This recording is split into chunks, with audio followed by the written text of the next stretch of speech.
Ho, ho, ho, we made this.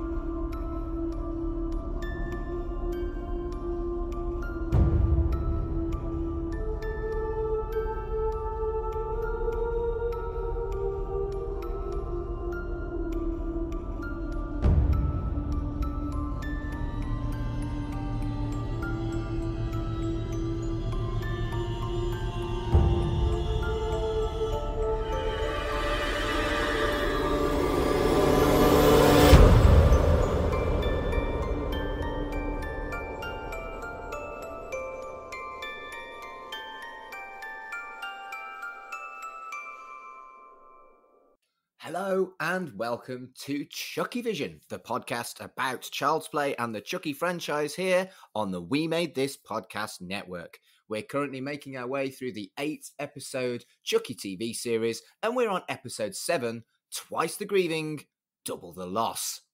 My name's Mark Adams and I am your host, and with me at this time, as always, is my faithful co-host, Dev Elson. Hello, Dev. Hello, Mark, and I love the phrasing of faithful. I might just one day dip out like, you know what, Mark? No! It's been a great show, but I think I'm done with Chucky. No, don't do that. I don't want that. No, that would be insane to do because, as always, the episode 7, it's still amazing. This is still a crazy good show. Right. Let's get on to Chucky News first, because Chucky News is a thing. We established that last episode. But what I was going to say was, we did initially think that we'd try and get some more guest hosts on for the teleseries run. But the absolute breakneck speed and turnaround time of having to get episodes recorded and out by the weekend after they've aired on the Tuesday, it's just not been practical. Maybe later on, when we're doing more casual coverage, we can bring back some folk who've been on already, or even bring on some other folk as well. But it ain't happening today, and it ain't happening for episode 8 either, let's be honest. I've always said the more the merrier in welcoming guests on this show. But at the same time, we've been pushing an hour consistently with our episode because there is so much to talk about. I mean, this is my norm, that the episode of the podcast is normally twice, sometimes 3 times the length of the media that we're consuming and discussing. This is not abnormal for me, Dev. Yeah.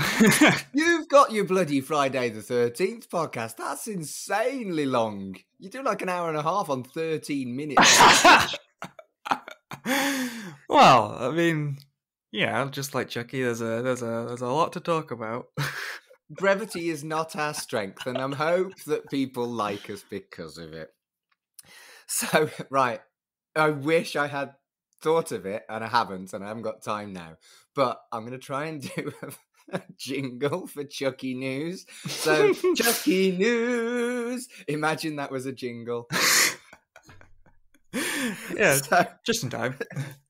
So, Chucky News. I'd like to point out that we've been a bit rubbish on crediting people who've got in touch, so I'm going to try and do my best to rectify that going forward, and to also basically apologise to Lucas Beauvais-Strack, who I said, some guy on Twitter said this, and then didn't credit him. If you want to follow him, he's at Sonny Wilson, SONNYWILSON18, and he was the guy that was chatting about how he thinks that we were quite wrong and there was no chance of Jake dying. And obviously he's kind of right. But yeah, that was him last week. So yeah, follow him.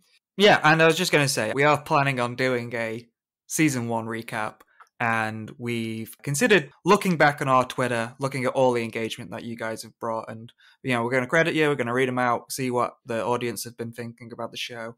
And so that's just a call out, really. So if you haven't messages on Twitter yet, then do so now, because we want to hear what you thought about the movies, what we thought about the show, any episodes in particular. Engagement, it's all great. Absolutely. We don't have a Facebook page. We don't have a Instagram, but we have been really active, or as quite active compared to my normal behaviour on Twitter. And we love getting messaged by folk, chatting to folk. When people discover us and let us know that they're enjoying the show, that warms my fucking old, grumpy heart. So it's lovely when people get in touch on Twitter. And the interactions we've had with the Chucky fandom has been brilliant. Hashtag Chucky, hashtag Chucky TV series, hashtag the other one that I always use. Talking about Twitter, a fellow called Travis contacted us talking about how he loves the show, but also highlighting that there is a really well-established queer horror podcast called Horror Queers that are doing short episodes covering the TV series as well. If you're interested on them, it's just Horror Queers on whatever platform you use, and at Horror Queers on Twitter. I'll be honest, I haven't listened to it yet, but I'm going to because, 20-minute bite-sized episodes, it's everything that we're not. Yeah, I haven't listened to their Chucky coverage yet, but I know the podcast. One of the hosts, Trace Furman, he follows me. And yeah, they're really cool. They're a really cool podcast, especially if you like horror and queer representation. So go check them out. Brilliant. And the only other thing is that we've been calling out regularly our friends over at Kids Stuff. And on his most recent episode, they were talking about how they'd like to collab with the boys from Chucky Vision. That's you and me, Dev. He didn't say that. I've just called us that. The boys from Chucky. I'm a fucking idiot. Anyway, so the difference in how Kids Stuff is going to carry on after the TV series finishes compared to us is they're going to be looking at it in a more kind of film theory and discussion of different aspects of the franchise as a whole, with different discussions with different topics. And we're going to be essentially looking at other films that are linked to the franchise, as well as curiosities from behind the franchise itself. So it could be anything from merch to comic books that we'll be looking at, but we'll be doing it more in the kind of same review style that we've been doing as we've gone along so far. So there's going to be two very different dedicated Chucky podcasts after the teleseries finishes. And I'd just like to say, please do have us on, because you can do all the work on the complicated stuff and we can just turn up and chat and it'll be fabulous. Yeah, that sounds fascinating. That's talking about parts of the films is a really interesting way to go. Because we were just saying how, having guests on and stuff, like, spending an hour talking about some of these movies isn't always enough time. You could really spend a lot of time talking about very specific things in some of these movies Don Mancini is trying to talk about and express. Absolutely. Have you got any Chucky news, or are we done? No, I think I'm just keeping up with the show, yeah. Right, okay, Chucky news. There was your jingle. Again. Maybe that should just be the jingle. Right, I wiggled my arms in the air as I said Chucky news. You didn't see it because this is an audio-only thing. Fuck's sake.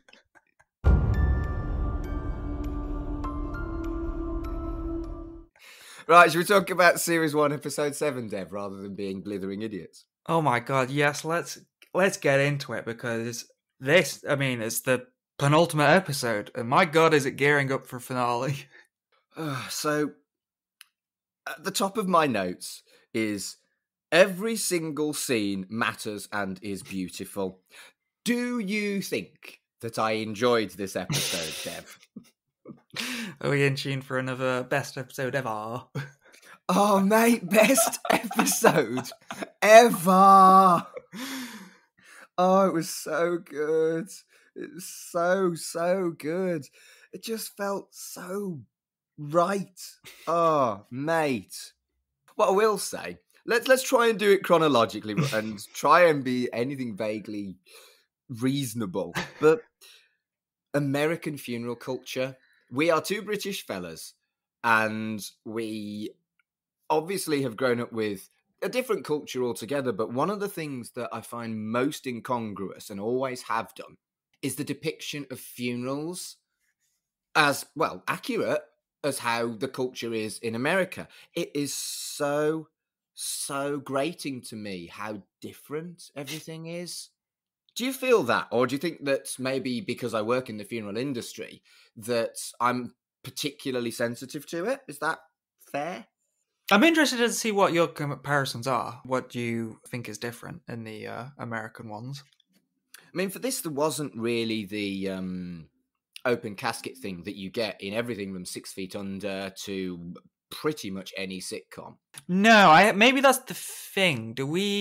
I haven't been to a funeral in a long time, I guess, fortunately. So is wakes and funerals, is that a thing we do here, or is it just one event here? So the general culture of British funerals would be to go to the funeral either at the crematorium or at the cemetery, depending on whether you're, being cremated or buried. And you would then have a wake afterwards at a pub or someone's house where you have the opportunity to have a bite to eat and then chat about the person who's died. But it's an hour or so. It's not a huge thing. I'm wildly generalizing here. But American culture, it seems like people go and visit the coffin and everyone has to hang around. You have to look at this dead person who's been filled with chemicals. Almost without exception, we're talking like less than 1% of people in Britain are embalmed for an open coffin. I have worked in the funeral industry for over 2 years now. I have never seen or heard of anyone being embalmed, anyone having an open coffin, and anyone having anything like this where people come in, walk to the open coffin, touch the dead body, all of that stuff. And the culture is so different that it feels to me that it almost takes me out of any kind of American television program when they do have a funeral scene, because it's so alien to me. But again, like I say, I work in the industry. Is it a stronger feeling for you with that kind of thing? Well, that is odd because you have more experience, and yet the last funeral I remember going to was open casket. I did everything that you just said. No way. Yeah. I saw the body and, touched the hand and all that, yeah. Even now, I've never seen a embalmed person other than at a exhibition, an art gallery. What was that called? I think it was just called Bodies. And that was fascinating because they kind of cut people in half so you could see how all their insides looked and stuff. Obviously with permission. But no, that's fascinating. That actually happened in Britain. Good grief. I think mainly the thing with TV and stuff is if you've ever been to a funeral, and most people have, the TV versions are extremely truncated. They do not give the sense of time in these. It's they're in a building, sometimes a church, and they look at some photos, and then that's really just it, isn't it, in TV? Yeah, but the idea of an open casket at my mum's funeral, I would have found that really, really, really upsetting. But I know that a lot of American folk get real comfort from that. So it's fascinating how incredibly different a culture can be, even though we do consider them to be quite similar. Yeah, it's interesting. I will say, in terms of something such a little detail that I thought it was interesting. I found the photos at this funeral quite realistic. Most TV funerals, the main photo they focus on is always like a headshot from like the actor. Right. It looks, like it's they're in a suit and they're just like posing. It looks very sort of unnatural. I like that some of the photos of Brie were like selfies and you could see her holding the phone and stuff. That felt like quite modern and, quite warm.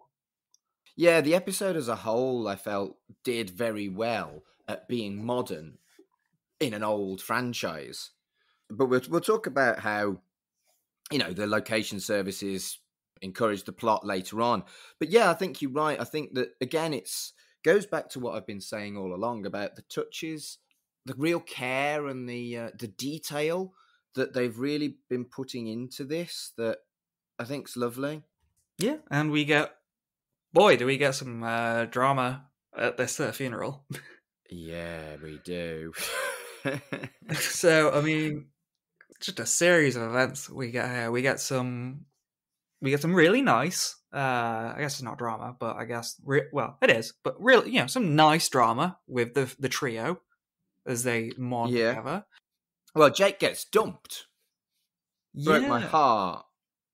Oh, it's not great for Jake at this funeral because he gets the dump in there, and then a very surly Junior vents everything out onto Jake, saying this is all his fault because he showed up and now his family's dead and all that. And the thing is, he's not wrong. All the shit that Junior's had to go through, up to and including the change in attitude from his girlfriend that made him dump her, has happened because of Jake. Yeah, it's what's so rewarding in this show is that this is not... Junior isn't just turning evil all of a sudden. Like, you're right, from his perspective, he has been shut out from this group of, his cousin and his girlfriend and his friend. Like, they're just not talking to him anymore. And now his mother has committed suicide, and now he's stuck with his dad. Like, yeah, his life is suddenly going way worse. He was already on the edge before any of the events of the show happened because of the way his dad treats him and gaslights him into doing the cross-country stuff. So this young man has had a lot of turmoil before Chucky turned up in his life. And, obviously I would never say that violence is the answer, but you can understand his frustration. He just takes it too far by slugging Jake in the jaw. Yeah, and I mean, that's, a pretty mature reaction from Jake. He's a teenager. He could have hit back. He could have reacted in emotion, but he was just too sad from everything that's happened. Here's the thing, isn't it? He was under the influence of Chucky, a really bad influence, who nudged him towards his grief turning him into a killer. Whereas now that he's outside of the influence of Chucky, he's back to being the decent human he always should have been. So he doesn't hit him back because he understands what's going on in his head. But the anger and the resentment would have still been there if he was still under the influence of Chucky. Yeah, he's not, to what I just said, yeah, he's not just sad. Like, he's experienced in this, like, as you said, yeah. Yeah. And Lexi comes across incredibly well in here. Both Lexi and Jake have grown incredibly during this series too. I mean, so Lexi started as a massive cunt and has done nothing but get nicer. Whereas Jake started as a sweet, innocent boy who was nearly corrupted to the point of no return, almost like a bell curve with Jake. Whereas it's kind of like a graph going up with Lexi. But she's so patient and kind with Junior, despite the fact he dumped her last week. Yeah. I will say there's a line, and it relates to this. There's a line that she says later that didn't rub me the wrong way, but felt a little hokey when she was talking about the family Jake chose. And I was like, all right, Lexi, I mean, I know you've been together through some stuff, but I don't know if I was Jake, I would consider Lexi family all of a sudden. At least not yet. Yeah, like the way, I will say that's like a tiny nitpick, that felt like they were referring to something from like last season when it was only a couple episodes where she was a massive asshole to him. Yeah. It felt a little sudden, but she's gone through some serious trauma, so... Right, let's think about the timeline here. How long has it been since the start of this episode? Has there been any significant kind of time gap? So I guess for a funeral you'd need a week. So it's been a week since episode 5. But are there any kind of time jumps like that, really? Or has it all been... I think it's been about a month, because it can't have even been a week if Andy and Kyle are still driving. I really don't think it's been that long, because... No, I think we're talking like a week or a fortnight here. Yeah, they had Halloween in like episode 3, and there's not a Christmas decoration to be found. So it can't be that far into November. So I think we're kind of almost, probably by accident, around the same time now.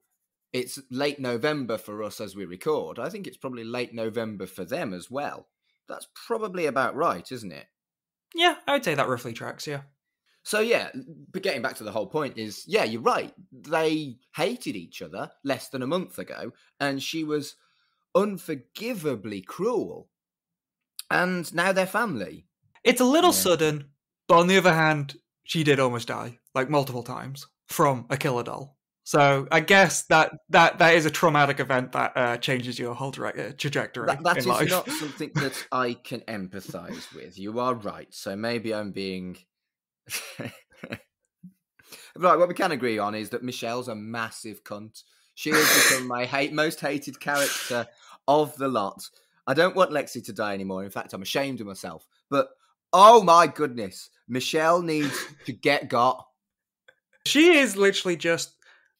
Mancini enjoyed writing bitch Lexi so much so that when Lexi became a nice person, he was like, well, someone has to be a bitch in this show. It's just the whole culture of entitlement and self-aggrandization when you're given a responsibility by people. The whole mayor thing. I actually know quite a lot of folk who have been the mayor of Trafford, where I live. And without wishing to be political, I'm going to be political. The Labour candidates that have been the mayor have all been incredibly caring people who care about the area, who genuinely engage with the community, up to and including my tiny little scout group. I've had lots and lots of incredibly positive interactions with Labour mayors who have been really, really dedicated. And none of what we see in Michelle. The Tories, whilst nowhere near as cunty as Michelle, are clearly there for ego, or at least there for the power trip. And I've got to the point where I'll only deal with Labour mayors when it comes to community engagement, because I'm quite involved in the local community. And yeah, I just wait a year until the Tories gone now. And that's fucking sad. Yeah, again, this is not even a nitpick like it was with Lexi, but like, I mean, I laugh some of Michelle's public speeches in this, like, I laughed at because they are hilarious. But I was like, for a second, I'm like, surely no one who does public speeches this terrible. I mean, she's got to be a Republican. I was going to say, yeah, it's like, no one who does public speeches this terrible could be elected. And then I was like, oh, yeah, it's not too far-fetched. Well, what's the name of the mayor in The Simpsons? That's been a running gag for nearly 40 years. Oh, yeah, Mayor Quimby, yeah. Mayor Quimby. She's essentially Mayor fucking Quimby. She's that inept and ego-driven.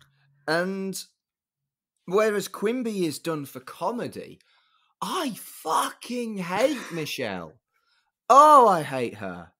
And I'm supposed to hate her. Well done, Don Mancini.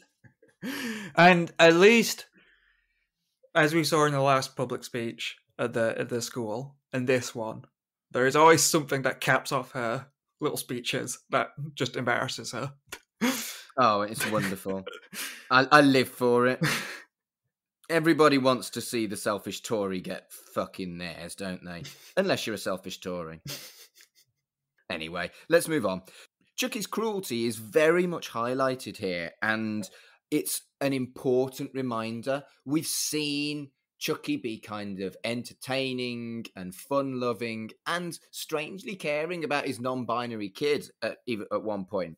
But I think at the start of this episode, before the credits have run, it's very much highlighted that he takes great glee and pleasure in torturing people and seeing their grief.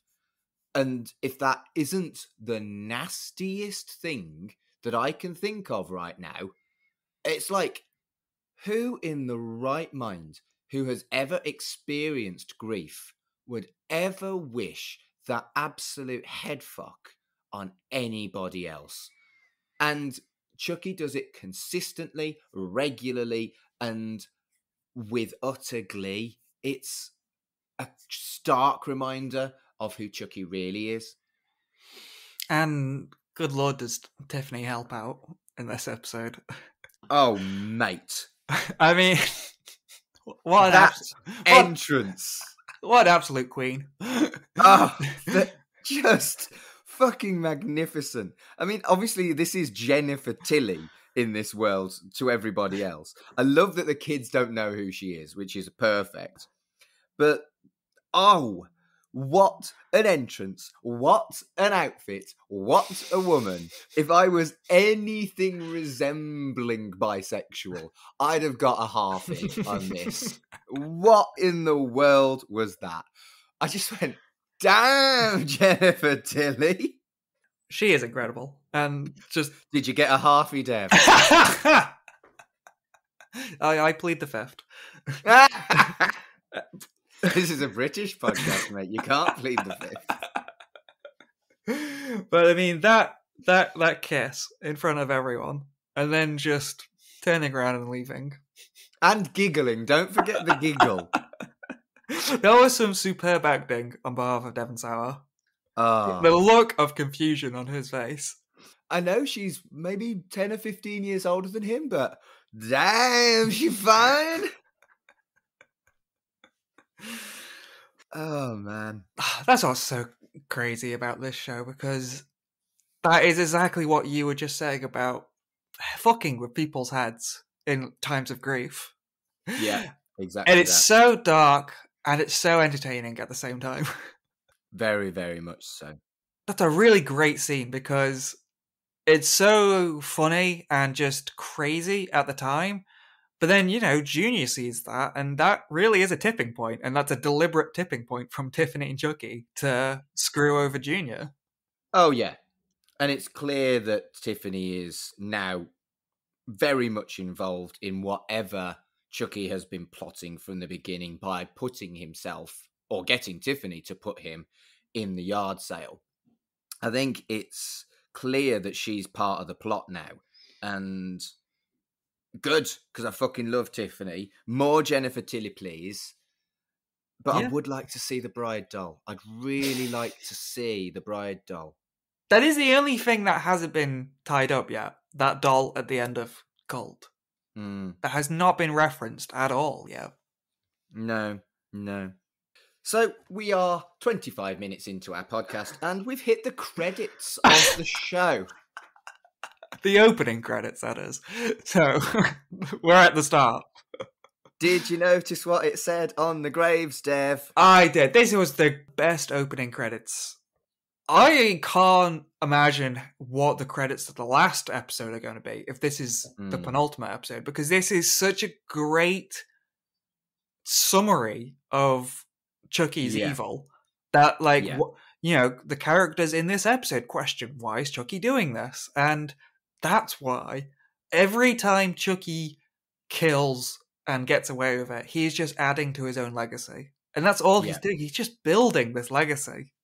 Yeah. And so, for anyone who didn't spot it, the Chucky logo was made of gravestones this week, which obviously following the pattern of being made of other things like knives in one episode and syringes and medical equipment in another episode, fitting the content of what's in that specific episode. But it started with his most recent victims as the names on the graves, and then as it scrolled out, it had less recent victims from across the films as well. And just again, with the attention to detail, the lovely little Easter eggs for long-term fans of the franchise. Oh, just wonderful. Fucking wonderful. And it is just a wonderful contrast with how we open. You know, people in mourning, in grief, at a funeral, and then just, bam, Bree Walker on a gravestone. She's dead. Yeah. They're all dead. So, we then get a scene set in the 80s, and something that struck me that I hadn't thought about before. So, it's not just Brad Dourif's voice that is dubbed over Fiona Dourif's voice. It's Jennifer Tilly's voice dubbed over the actress playing young Tiffany. And it struck me that that's fucking deliberate, because they had to do it with Brad Dourif, obviously. They didn't have to do it with Jennifer Tilly. But I'm wondering if it's all about subtly emphasizing the fact that she's been acting a part ever since she met Chucky. Yeah, well, I mean, as we saw in her introduction, her flashback introduction, the actress used her own voice in those club scenes. It was Yeah. only when she joined in and actually killed that person that Jennifer Tilly's dub started, when Yeah. she became the Tiffany we know. And hokey isn't the right word. I mean, it's very obvious. It's a dub. Like, this is like Jackie Chan levels of obvious dubbing. Oh, But come on. it is. It does not feel like the voices are coming from them. It's just like a flat voice like above the visuals. But Yeah. I still love it. And I still love that it's a chance for Dorf and Tilly to do more of these characters. Yeah, and I think that the metaphor is strong. Very, very strong. To the point where if it does come across hokey, that works too, because that's part of the metaphor. Oh, They yeah. are acting in roles here. And I'm talking about the characters are acting. Tiffany is acting as a character that she believes will maintain her relationship with Chucky. And it's actually really fucking sad. Yeah, it really goes to show all the way back, like, from now to Bride of Chucky to the 80s. They have always been this really, like, toxic, like, fighting relationship. Yeah. But I genuinely also believe that they do love each other. It's okay for bad people to love. It's possible that bad people can love. I don't subscribe to the idea that someone could ever be pure evil. And we've just seen how horrific Chucky is. But then we're immediately back to, regardless of whether or not they've been abusive to each other or not, this is a relationship that has lasted because of love. It is such a strange comparison to. I wonder, yeah, imagine that is a comparison in this episode then of like relationships like Logan and Breeze have been separated, and yet Chucky and Tiffany remain together. Yeah, it's weird, isn't it? Yeah, I mean, murder is not the healthiest bond between romantic No. couples, but it goes to show that Logan and Bree, as well, other characters will get into it, were just as strained and just as distant from each other. Yeah. So let's move on and talk about Andy and Kyle's friendship. What I really liked about the scene in the car was that it was clearly a real friendship, despite everything that they've been through. Fun and playful, gently mocking his driving and stuff like that. And they're clearly mates despite everything. And then, then he abandons her.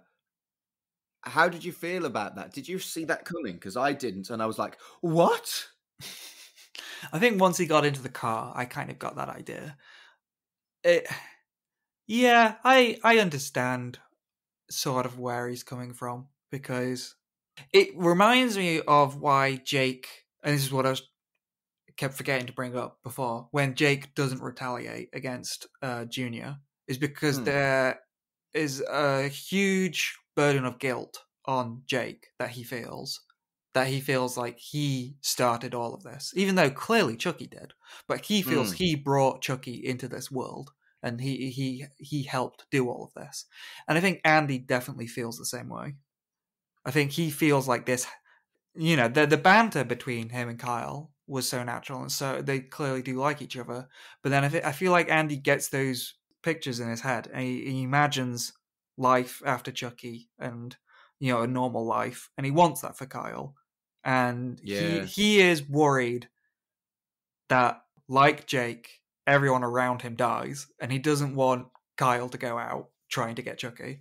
It's hard to fault his decision, because they've established the love between them in the very brief kind of bantsy chat in the car, but we already knew how close they were as well. And it's the kind of decision that you always make for the right reasons, but will always piss off the other person.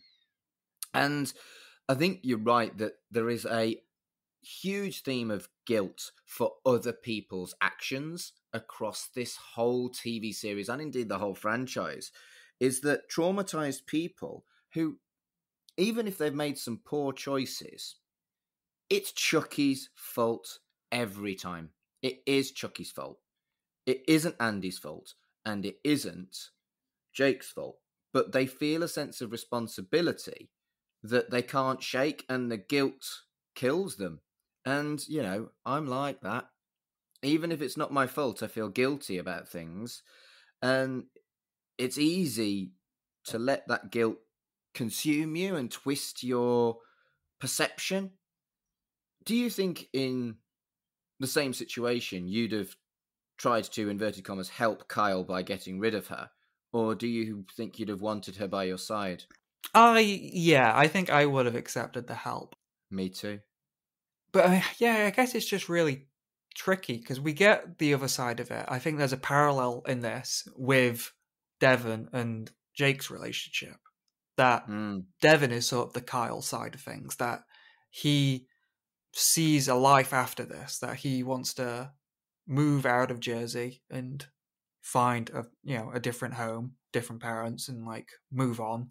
And there's a very sacrificial like guilt with Jake and Andy that I feel like, you know, from their perspective, if they go out fighting Chucky, then that's not a big loss. Yeah. But it would be a big loss if their friends, like Kyle and Devon, went out. Yeah, I think that's a pretty fair assessment. And Jake's love of Devon made me cry again, but for a really fucking sad reason this week. Broke my heart. No, it was so tragic, this whole sequence, because like all of these characters, and like we've been saying, both people have such valid reasons and such emotional reasons for why they're doing what they have to do. And it makes sense that all Devon can see in their relationship is trauma. But so sad. But it's not just that. I think it feels like it highlighted the different stages that they were both in with their relationship. Even before any of the shite happened, Jake was in love with Devon for the longest time. And Devon hasn't got to the same stage yet.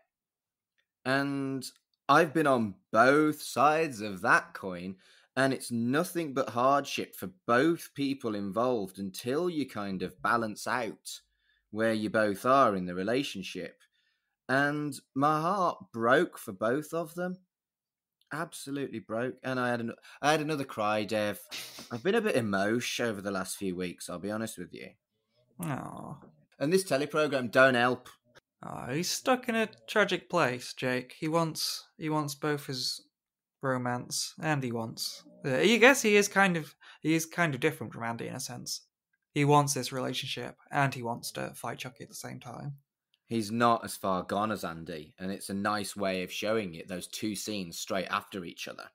Moving on to the next scene where, again, another horrific highlight of just how bad a dad Junior's dad is.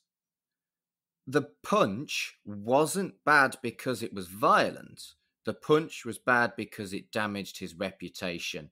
And this continues that theme that was set by Brie a couple of episodes ago about whether, what's more important, other people's perception of your relationship or the reality of it.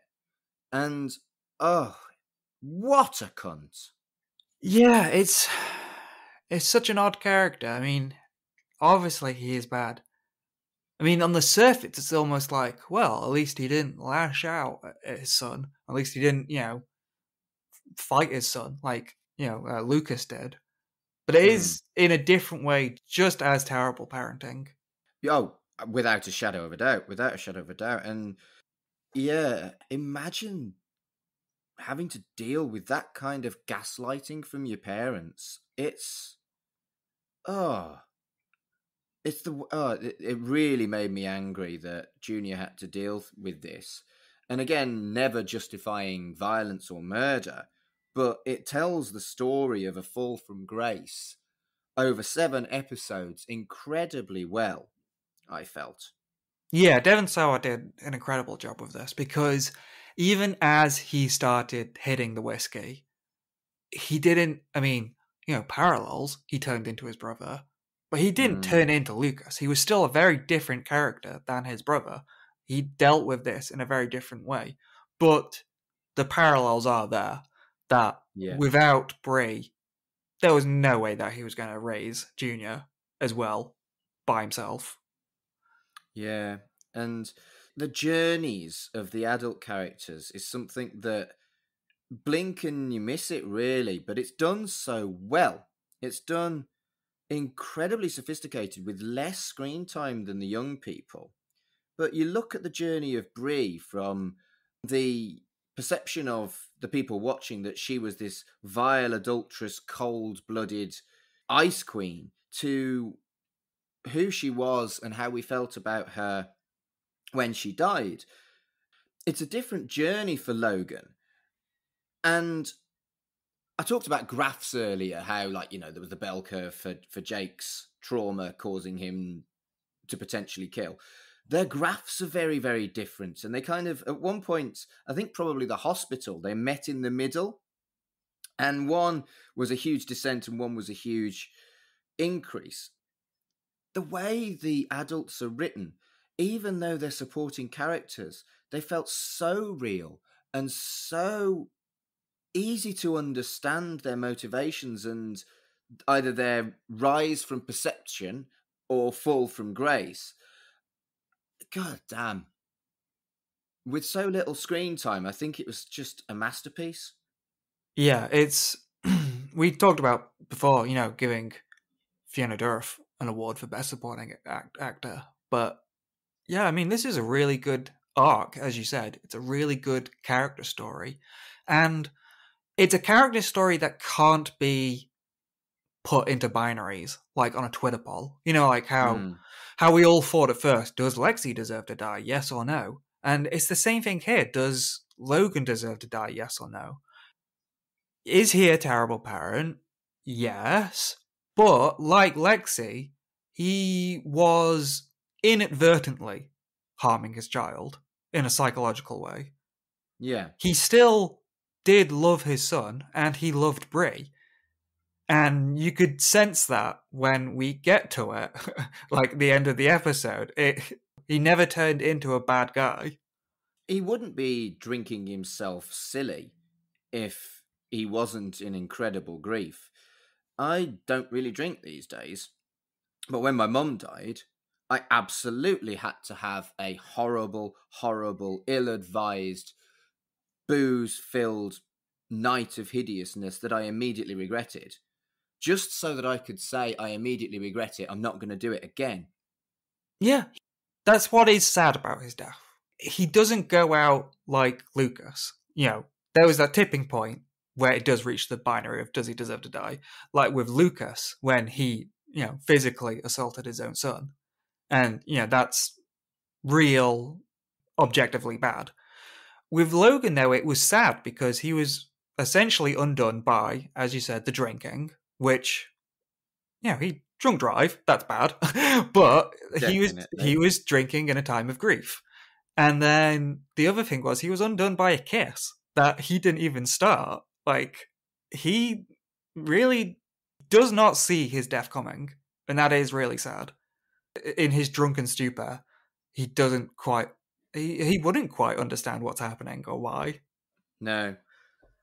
And he's the first character, I think, that's ever died that didn't realise that his murderer was Chucky. He didn't know that Chucky the doll was real when he died. No, that is also a really fascinating... Oh, mind you, the cleaner was the same, wasn't she? But she was just a... But that's more a clean kill. Yeah. That's a clean kill from Chucky. And this is... there's been many deaths by Chucky, but this is a literal death via Chucky. Chucky isn't technically the killer in this. It is Junior. Junior kills his own dad, and that is for all his faults, a horrific way to go from Logan. Well, as soon as we're talking about it, let's talk about the kill. Chucky was used as a fucking bludgeon. I mean, creativity in horror is something that I'm a huge fan of. Regardless of how well it's done, if it's an innovative kill that does it in a different way to what I've seen in other horror films, I always enjoy it. And fucking genius. He enjoyed being used as a bludgeon to murder someone. I mean, it was just hideous, and brilliant as well. The GoPro shots on Chucky as he's being swung through the air, and he's just enjoying it like a roller coaster. Yeah. Just wonderful. And, you know, there's been some great kills in this series. That's definitely a potentially favourite of the series for me. Definitely. I'm going to go back to Michelle because she's just a terrible mayor as well as a terrible person. She doesn't even know what fucking charity they're raising money for. She's just trying to distract people from the hideousness that's happening in her town. And so the celebrity, Jennifer Tilly, isn't it? It is, yeah.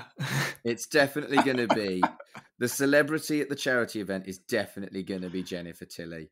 I quite often miss things that are put right in front of my nose, but that one, it surely it has to be Jennifer Tilly. And it's so bizarrely perfect. I mean, they're showing Frankenstein, and the Bride of Frankenstein references in Bride. Oh my god.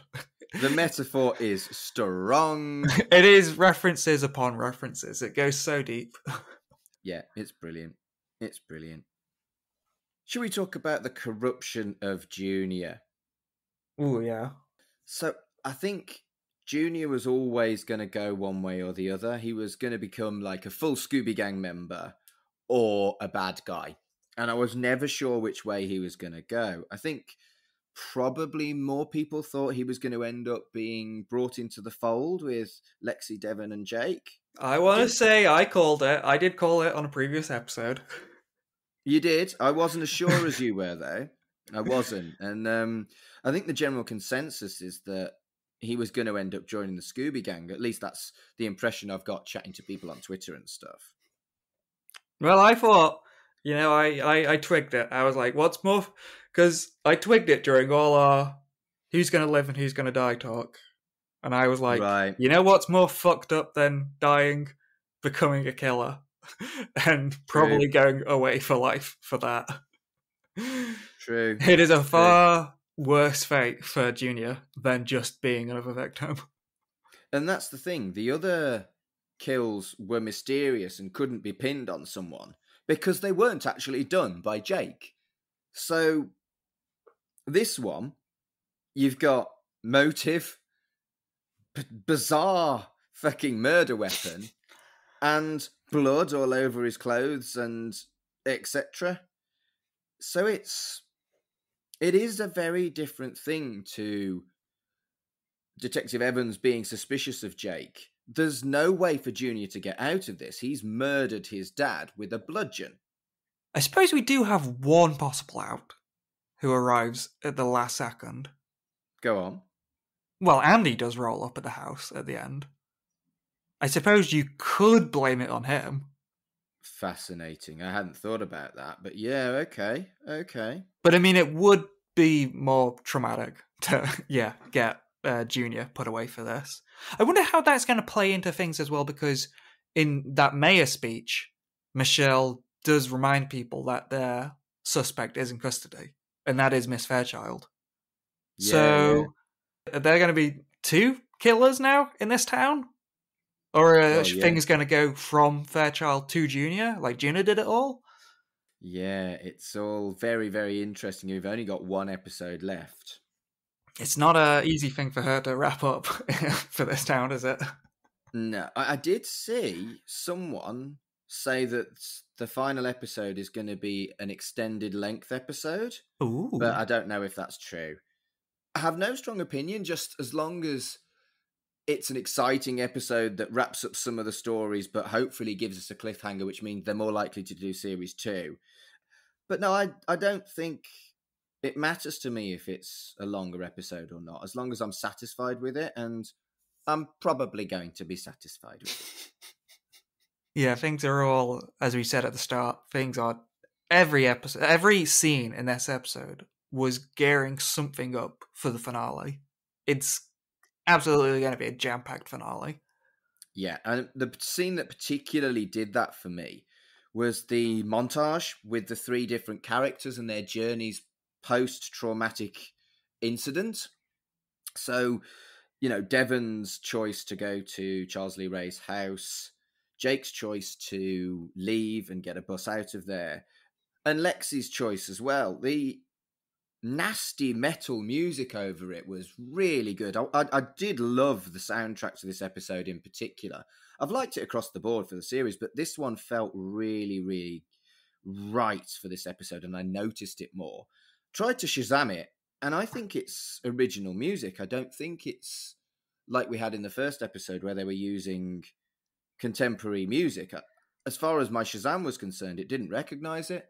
And it was excellent, nasty. It was a really good tune. Yeah, it was. Really was. That made a good point, that did. I mean, obviously she's had some traumatic scenes, but in terms of loss, Lexi's doing pretty good. Her whole family's still alive. I suspect that won't be the case by the end of episode 8. Yeah, it seems like the whole Frankenstein thing is going to be the finale, and I don't know how they can keep... I wonder if... I know everyone wants Michelle dead, but, like, I wonder... Her dad seems like such a nice guy. I wonder if he's going to be the one who dies. Or both. I mean, the gloves are off, the bets are off. I don't want to predict anymore who survives. I still think we could lose Devon or Junior or maybe even Lexi. It's an odd subplot with the Caroline thing. I don't know if that's quite over yet. We get that... She's the one I think is the safest out of all the young people. Safe, but, I mean, the way she said that Chucky told me to kill Mommy, kill them all... I don't know. I mean, awful. There's still room for her to pull a Junior. True. Very true. So should we move on to the next 80s scene where it showed the breakdown of their relationship, Tiffany and Chucky, and the killing is an us thing. It's fascinating, isn't it, how people's thinking about what their relationship isn't the reality of the other person. It can be the most mundane thing to one person and mean the world to the other. And if this isn't a message to everyone watching to talk to your partners about what's important to you, I don't know what is. And I've very much been in relationships like Chucky and Tiffany's where, I mean, obviously it wasn't killing, but a certain TV program meant everything to me because I watched it with him. And then he'd go and watch it without me. And it was incredibly hurtful, despite the fact that he didn't even think about it. He just wanted to watch it because he hadn't seen me for a couple of days. And that's how relationships work. You're always going to hurt who you're with, but it's how you handle it. And Chucky and Tiffany do not handle their relationship very well at all. No, I guess that is the whole thing with Chucky, and we see that in this show, how Chucky's having all this fun as a doll, and Tiffany's storyline has been, connected, obviously, as we've seen, but it's separate. And that is a thing with Chucky. He has 2 loves in his life, Tiffany and murder, and he was evidently murdering people before he met Tiffany. It does also feel like killing is a metaphor for sex as well. That it's almost like he's cheating on her by killing someone when she's not there. Well, I mean, that's his first love, really. And If anything, But Tiffany is the piece on the side compared to Murder. I don't think she sees it that way, but you're probably right in No, his she head. sees them as like together, like it's them against the world. But I think with Chucky, Mm. it's if he had to choose, like they had to choose. He had that ultimatum in a Seed of Chucky. She wanted to go straight and stop killing, and Chucky just couldn't do that. Yeah. Dear. I mean, again, it has changed slightly in as much as it didn't resonate with me and kind of chill my spine. But there was a line that I will never forget in this episode. Aren't you a little young to have seen Bounds? I was going to be my line as well. Oh my god, I love the constant Bound references in this. Jennifer Tilly is the most comfortable in her own skin, happy woman in the world if she is capable of the constant Jennifer Tilly's old, Jennifer Tilly did porn, Jennifer Tilly this jokes that are made by a character that is her actual body with a doll in it, of a woman that looked like her. And someone told me the other day, I think it might have been you, that Jennifer Tilly had actually retired from acting and then changed her mind when the Chucky Telly show came along. Yeah, she really doesn't act that much. I mean, she is pretty much a professional poker player. That has been her, I guess, sole income for a while now, for like years. It's pretty much only Chucky that keeps her acting. I would watch Jennifer Tilly play poker a lot. She is actually very good. She's very good at it. I love poker. Yeah, she's won multiple tournaments. She's like legit really good. Good grief. I didn't know that either. I believe she said in an interview that was one of the reasons why she felt it was so easy to quit acting, because she was making more money in poker.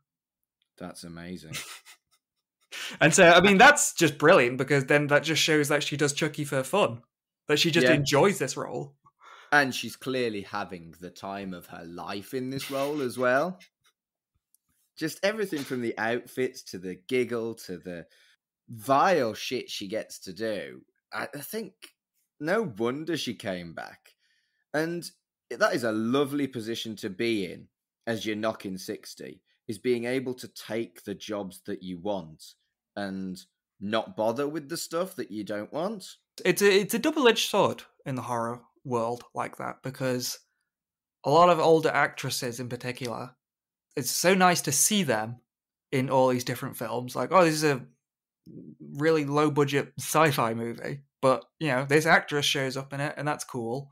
But then there's the other side to it where, like, oh, this is like a working job. Like, they need this money, and so that's why they end up in all these low-budget movies, and you don't see them often in high-budget movies. It is nice to see in this instance that she is doing well for herself and that she does this for the love of it. It's not just a role. Like with so much of those low budget movies, it's very much their name is a selling point. Whereas this show is written to like honor her. Mancini loves Jennifer Tilly and gives her such good material to work with.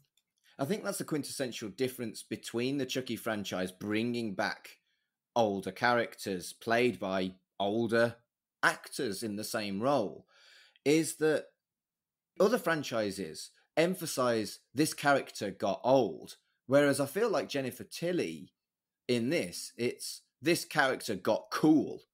And I think that's, you know what I mean? I think there's a subtle difference between even Nancy in Nightmare on Elm Street 3, The Dream Warriors. She's brought back not as anything other than someone to kill who got too old. And she was only in her 20s. But then that's a really good example, because she gets brought back again in New Nightmare as herself. True. And that's a really interesting example. Another example I really love is I love Barbara Crampton. Right. And she kind of fell out of acting for a while until the movie You're Next. You know that one? I've not seen it, but I know of it. But yeah, she's in it. And she was, kind of semi-retired But then the writers and directors of that were like, they went to Barbara and they were like, why aren't you in fucking every movie? You're amazing. Like, people loved you back in the 80s. And they convinced her to come back into this movie. And after that movie, she's been doing really well for herself. She's in, like, a lot of really good horror movies and stuff these days as, like, a leading lady. So it just, it goes a long way to respect some of these genre stars. But yeah, Jennifer Tilly is everything. She's just wonderful. It's very odd that no one in this universe seems to reference Liar Liar, like, at all. Bound is the one cultural reference for Jennifer Tilly in this world. And Westworld for other characters. Yeah, they do randomly bring that up. They haven't referenced Hannibal, which I thought they might. Yeah, I am surprised they had the restraint from bringing up Hannibal. They do enjoy their meta in this world. And I think we talk about it every week. Bloody Britney Spears is dead. Moving on. I wonder if the one reason they haven't brought up Hannibal is because it's the same formula of, like, movies to TV. Because there are some similarities, like Jake and Will Graham. And there is a character in season 1 of Hannibal who is someone's wife, and she gets cancer, and that's a subplot of her dealing with that cancer. Okay. Okay. So I wonder if they're intentionally not drawing comparisons, because in a positive way, Mancini he said himself, he was so inspired by the success of Hannibal that he felt he could do a Chucky TV show. So he does owe a lot to that show. It's the kind of thing that I would have thought would have got rave reviews, but no fucker watched and it got cancelled. But Don Mancini posted it was second only to Squid Game as the most requested streamed show last week. And I'm like, really?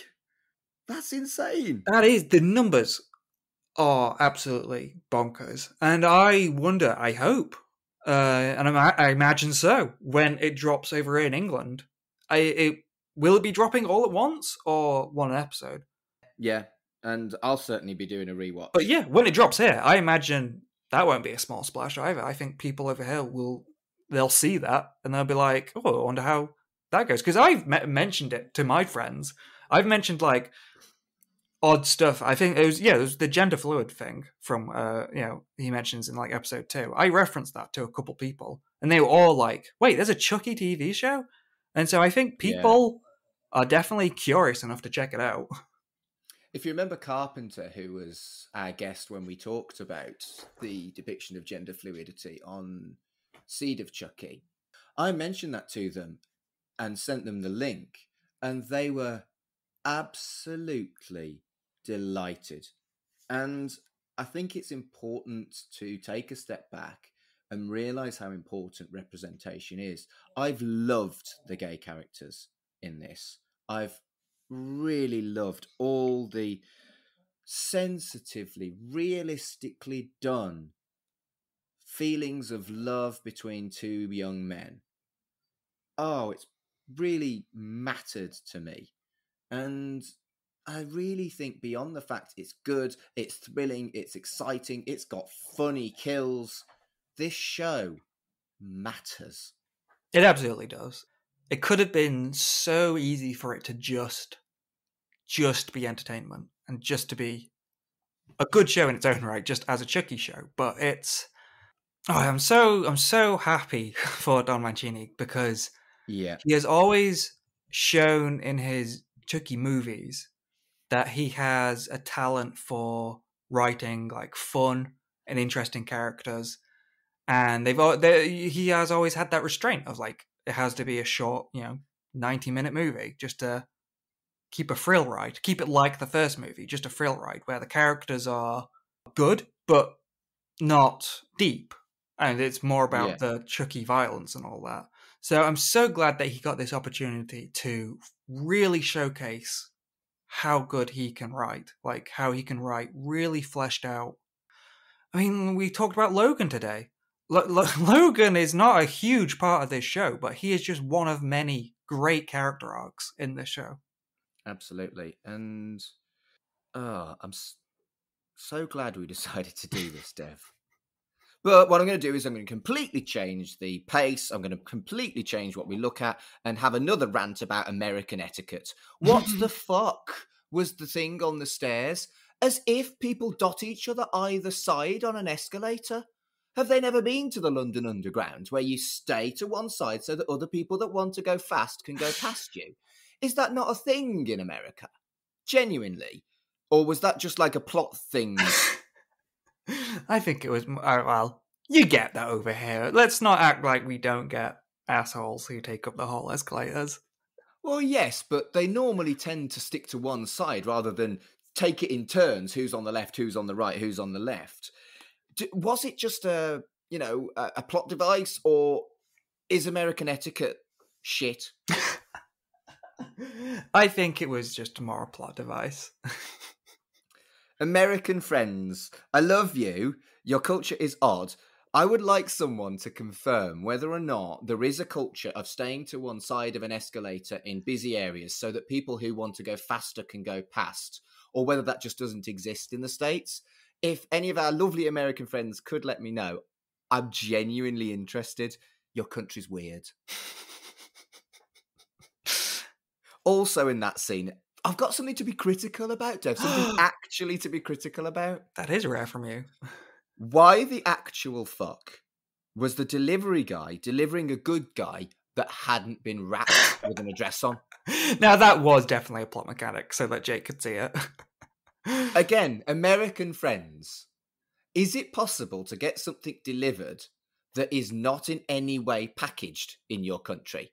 Had a lovely chat with a Canadian person on Twitter about whether or not there's a Canadian equivalent as shit as Hermes delivery service in the UK. And turns out that UPS in Canada is pretty bad. But are there any American delivery companies that wouldn't have wrapped up that package to deliver it somewhere? Because he had like a shirt on. He had like a delivery guy shirt on, didn't he? I'm not being a bellend here, am I? No, it definitely said courier on his shirt.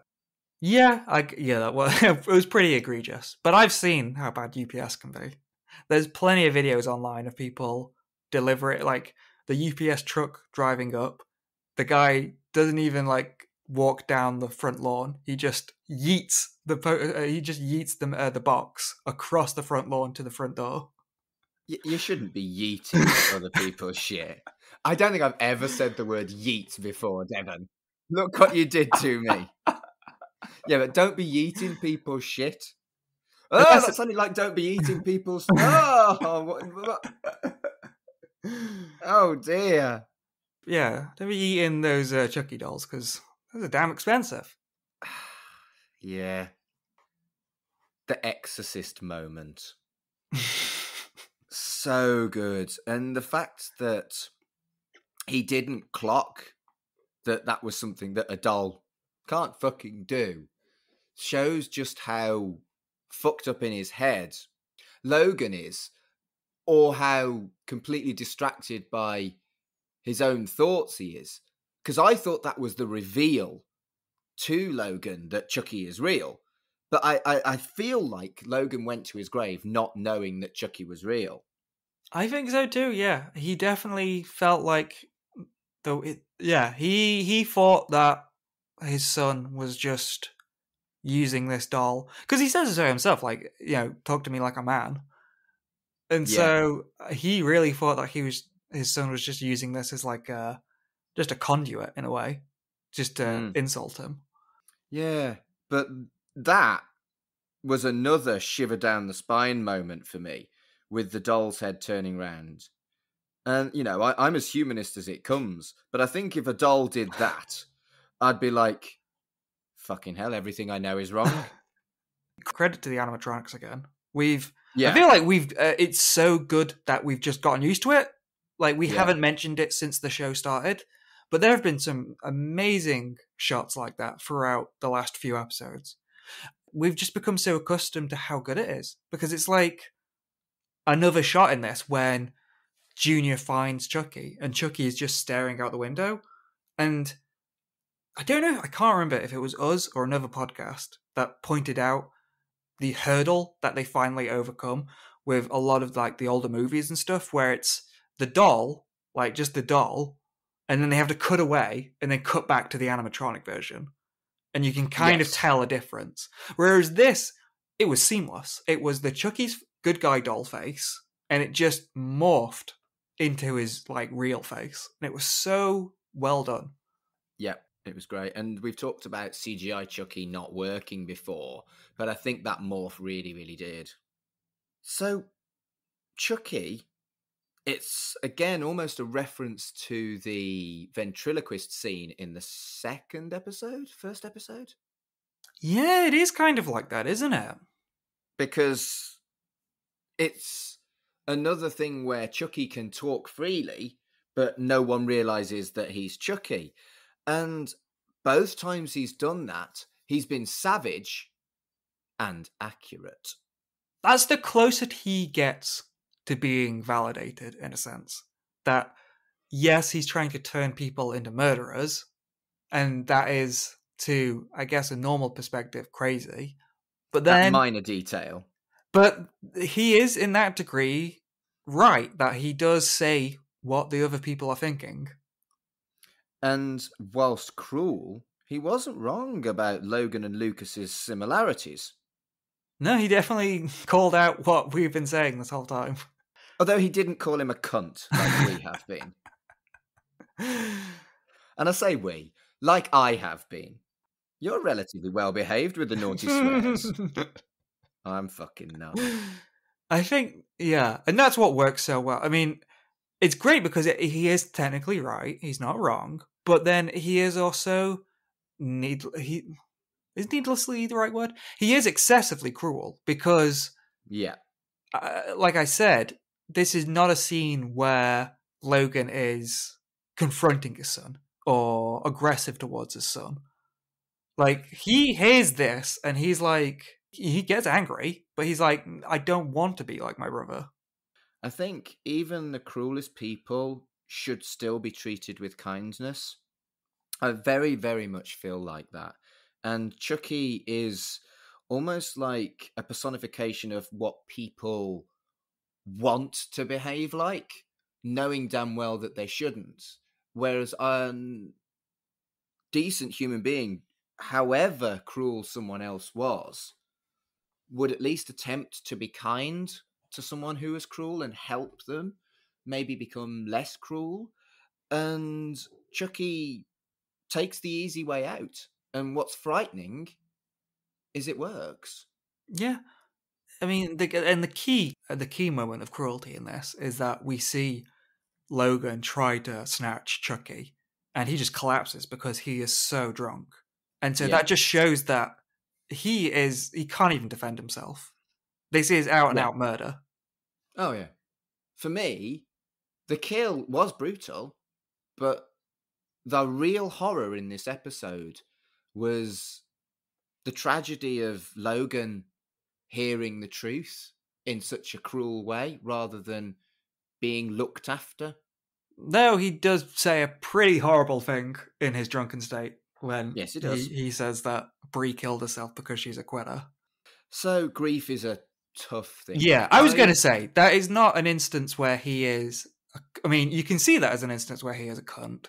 He is trying to put words to how he's feeling, and he did it in a really bad way. So here's the thing, right? My mum was 72 when she died. In one of my darkest moments, I looked at which celebrities were older than 72, and the idea in my fucked up head was, why is my wonderful mother, who was the kindest person I've ever known, why is she dead and someone like Donald fucking Trump isn't? It was not healthy, and I am not proud of myself. But when you are grieving, your head doesn't fucking work. And the fact that that was put in there, to me, wasn't a depiction of how Logan's a bad person. It was a depiction of what grief can do to anybody. Exactly, yeah. That story there is a really good parallel to his thinking. What the actual fuck was I doing? In what world was that anything other than horrifically self-destructive? But I couldn't think of anything else at the time. I was so fucked up. That's the best word to put it, self-destructive, because that isn't just a line to put it in there to justify his death. It's not just cruelty towards Junior, that is self-destructive, because let's not forget that Bree did not kill herself. No. But to them, they rightly have no idea why his mother and his wife would commit suicide. They have no comprehension of, like, the reasons behind that. And so, yeah, he's completely out of his mind drunk, and he's filled with grief, and he's stretching for any sort of reason why she might do it. I want to quickly take something you said, and this is not an attack on you at all, but you used the term commit suicide. And I, like we've talked about earlier, I work in the funeral industry. That's not something that anyone in the industry says anymore, because it suggests by the word commit that the person that took their own life has done something wrong. Okay. So some people will say completed suicide, which again suggests a level of skill, which I don't personally like, but I always personally go with took their own life or has taken their own life, because there's no blame. And commit suicide actually comes from a culture of believing suicide was a crime many, in the past. And people don't think about it, but having done funerals as a celebrant for people that have taken their own life, it's something that I always spot when people say it. Yeah, I'm glad you said that, because I totally agree with what you just said then. I just said words, but I definitely agree that the meaning behind saying take their own life instead, that's a better way to put it. Yeah. Cool, man. I'm not trying to be Mr. Right on woke, because that's not actually who I am. I just want to be a nice person, and I want to maybe help people to understand why phraseology can make a huge difference to people, particularly if you are talking about someone that they care about who's taken their own life, Yeah, and that still makes sense towards the episode and what they think happened, because I mean, even if she did take her own life, the phrasing of commitment, like from what they knew, she was committed to life, not taking it away. So that just adds to all the confusion that they're going through. Absolutely right. And that is, again, let's go back to Chucky. I'm done on that. The real cruelty of Chucky is he knows how the human brain works and manipulates everyone as well as murdering them. We talked about it again at the start, his glee at torturing people, and it goes one step further by making a murder look like a suicide and inflicting the extra grief onto Junior and to Logan. And look what happens, Yeah. I mean, it only takes a few good words from Jake to try and bring Junior around, but yeah, I think the damage has been done. He starts singing the Go-Go's. I think Junior has lost it a little bit. So, have I missed something? Junior is Chucky's first success at getting one of the young people to kill. He's persevered hard on that. Did I miss why? Do we know a reason why he did that yet? I believe that is going to be answered in a way in the finale, because it seems like that was yet another thing that was set up, because Lexi and Jake literally do talk about that. They question that in the episode near the end. Yeah.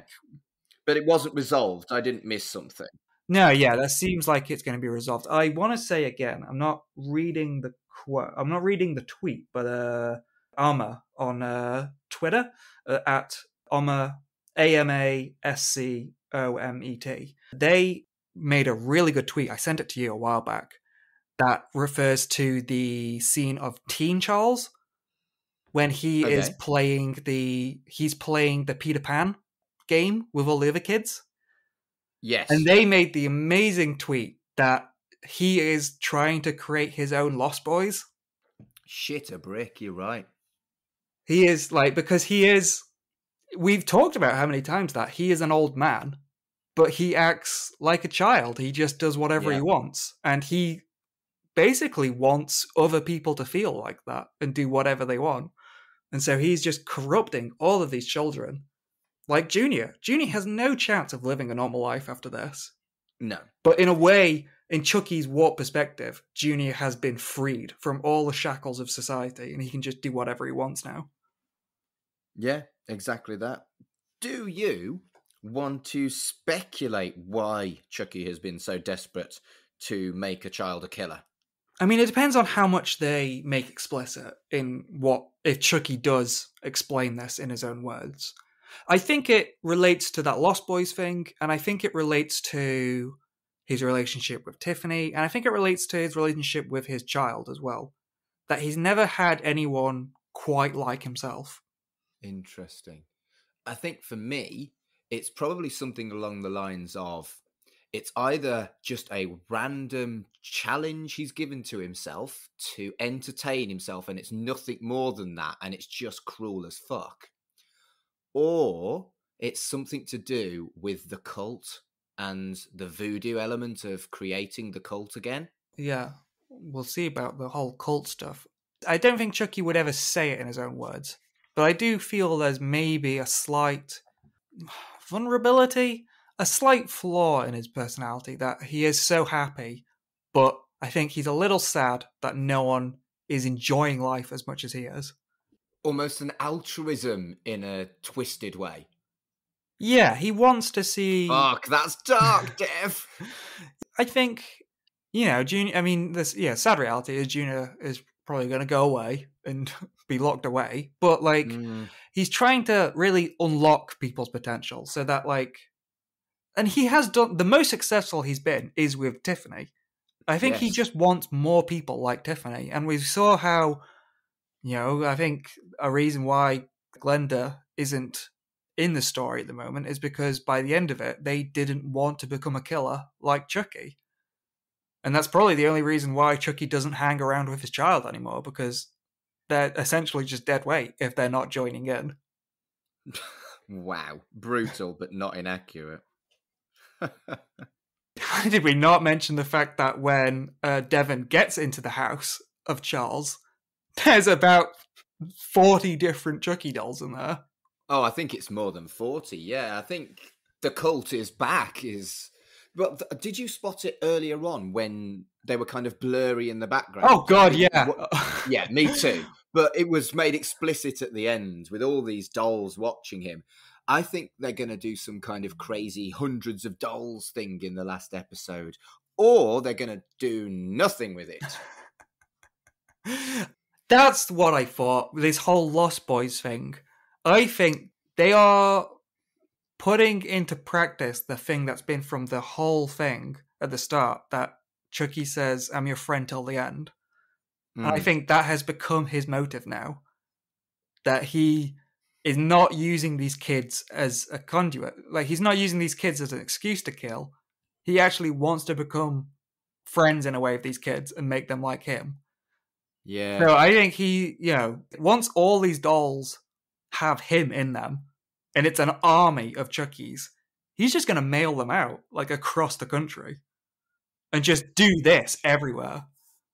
Yeah, and we're currently down to 2. We've got the doll and Nika Chucky. We had that confirmed last episode, that they're the only 2 remaining. And Chucky probably feels vulnerable that there's only 2 left now. Both of these 2 Chuckies. I'm assuming that Prime Chucky is now Nika Chucky.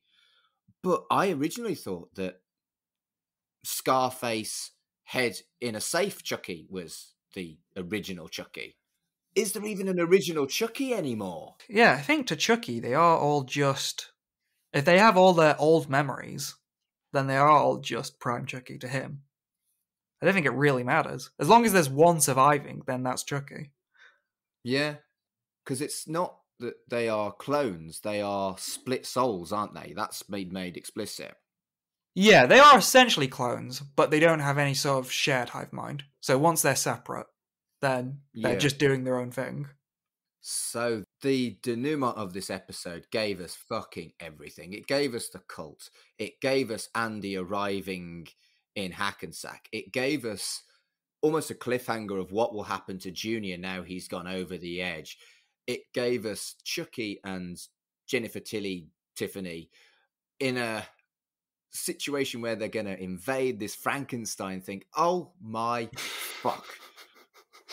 The next episode is going to be batshit crazy. Yeah. I think just the idea of this, of all those Chuckies, it's like the idea that Hackensack was just this trial run of just what Chucky could do everywhere is so, yeah, incredible. Just amazing. Like, and it just felt wild when Devon went into that house and found Nika, and seeing them together, like two subplots finally merging.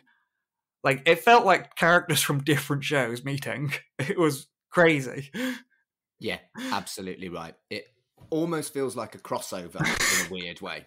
It does. And then, oh god, we didn't even say it. I mean, it's such a brief moment, but it's still amazing when he frees Nika. But, it's not Nika right now. Oh, worst look of Devon there. I was absolutely certain. it was going to be Chucky. That was one I did predict and get right. The rest of the episode, I was all over the place. But that one, I was like, yeah, that's Chucky. Immediately, I got that one. I didn't get anything else, though. I mean, that will be interesting, though, how that all plays out, because it seems like Lexi and Jake are on their way to the house. And yet it seems like the Frankenstein thing is going to be the whole finale. Yeah. So whatever happened, we've got two setups here. We've got them two getting to the house, and something is going to happen. And then we've got Andy versus, like, as crazy as Devon and Nika meeting, Andy and Junior, two characters that I never thought would interact with each other. That is going to be a crazy plot line to start the last episode. It's going to be wonderful. The whole series has been wonderful. It's going to be wonderful. And Dev, I couldn't be more excited. I swear this is the highlight of my week. I've moaned about the turnaround time and editing a currently hour-and-a-half podcast, but damn it if this isn't the highlight of my fucking week. Yeah, exactly. I've never once felt like this has been a chore or something that needs to be done, because, yeah, I mean, there's a lot of TV shows that I watch and there's a lot of movies that I watch, and, you know, I enjoy them and that's it. But, like, this is a show where if we didn't do this, then I would be having this conversation with someone, like, talking about how good it is. Yeah, I couldn't agree more.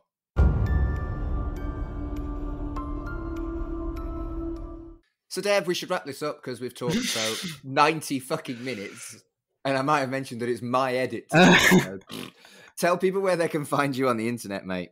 People can find me on Twitter at Absolute Travesty.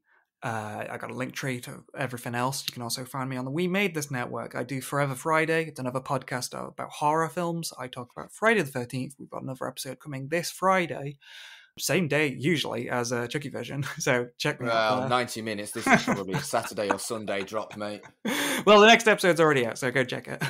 And then you can also find me on Twitch. I have not been streaming as much as I wanted to in November, but I'm really going to make the effort to stream in December. I've pretty much planned every day out, so come join me there for some more movie talk. I'm going to be doing a weird variety of stuff. I'm going to be watching like old public domain Christmas movies and talking bad Christmas movies and stuff like that. So if you like all that guff, go check me out there at twitch.tv/shootthatnebula.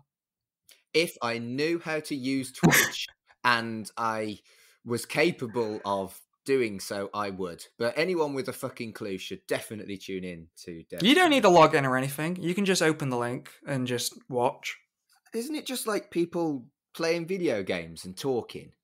Mainly, yeah, but you can do other stuff on there. It's all a bit modern for this old man.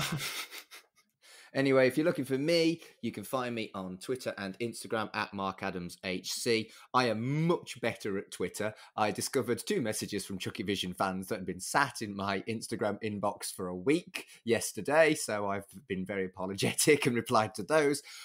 Best to get me on Twitter because I'm rubbish at Instagram. And I'm also a host on a number of other podcasts on the We Made This Podcast network. There's a lot of Podcast 616 episodes featuring me coming up in December, as I'll be looking at the Spider-Man MCU films on Podcast 616. I'm also one of the team on Shipwrecked and Comatose. We've recently dropped an episode covering Moneybags, which stars Craig Charles as the quiz show host, because we can. But it's supposed to be a Red Dwarf podcast anyway. And the other show I do is Right in the Childhood, which is a podcast about the rose-tinted glasses of rewatching your childhood telly with someone who's either younger or older, kind of putting it into perspective for you. That's called Right in the Childhood, and you can find all of those on the We Made This Podcast network. Nice. And you also covered Craig Charles on that show as well. I did. Always. I love Craig Charles. I want to be friends with Craig Charles. He's just cool. And that's a really odd way to end the episode, but that's how it is. Thank you for joining us for Chucky Vision. We'll be back next week with the finale, and we cannot wait. But until then, wanna play?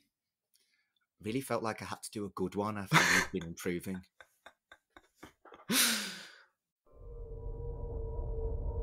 Chucky Vision is a podcast brought to you by the We Made This network. Follow us on Twitter at CHUCKYVISION. Follow the network on Twitter at WMT_network. Our website is WeMadeThisNetwork.com. The logo was designed by Dev, and the theme tune composed by Dark Fantasy Studios.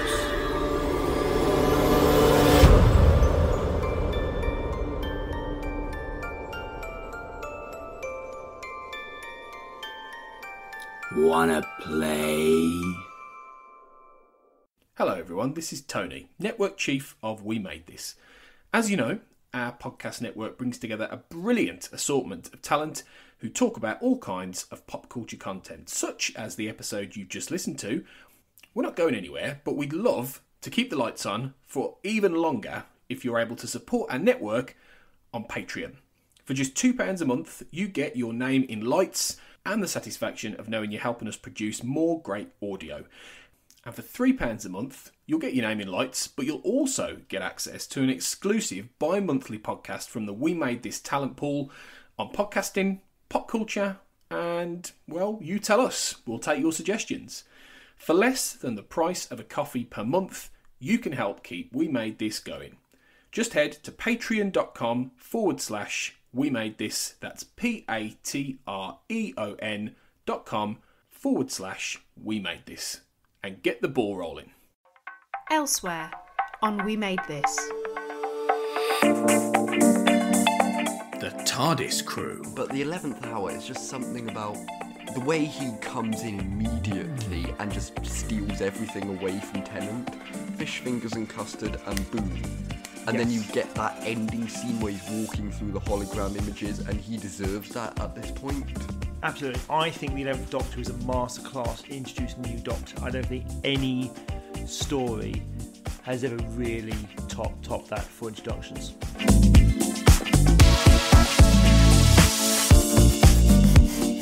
The giddy carousel of pop. I went to the San Remo Pop Festival on a plane. That's a smash hits memory for you. On a plane with Frankie Goes to Hollywood. We had Frankie, all of Spandau Ballet, all of Duran Duran, Sade, Chaka Khan, Bronski Beat, and Talk Talk, all on the same aircraft. I remember thinking, if this old barge goes down, then A, what's the insurance, and B, the Cocteau twins will probably have a hit next week because the whole thing will be cleared out.